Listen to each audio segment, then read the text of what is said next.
bakit ko ba papakailaman yung pamahalaan?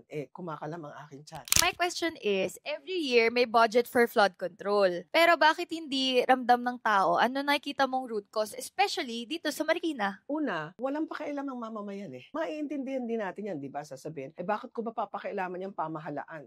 Kumakalam ang aking tiyan. Until after, nabaha tayo. Hindi tayo makapasok sa opisina. At tinanong natin, nasaan ang mga flood control? Patuloy ang budget sa flood control. Pero ang problema natin, yung sistema at proseso ng budget na natatiling opaque sa mamamayan. Di ba? Hindi masyadong maintindihan. So challenge sa akin, ginagawa akong very creative ang presentation ko pag nagtuturo ako. How do we make public financial management, which includes the budget process, accessible, interesting, at kayang i-digest ang information. That's one. Second, we're looking at a system that is highly and deeply compromised. Can you imagine, Tara, kung halimbawa, meron kang information in terms of ano-ano yung budget for flood control? Anong status nila? Sinong na-award? So, kapag nakita natin to at pinag-uusapan natin, ginawa nating relevant na usapan, di ba ang saya? Yes. Doon natin makikita na pwede pala na ang post sa social media, hindi Yun lang pala. yung nagfi-flex ka ng mga branded na suot, kung hindi,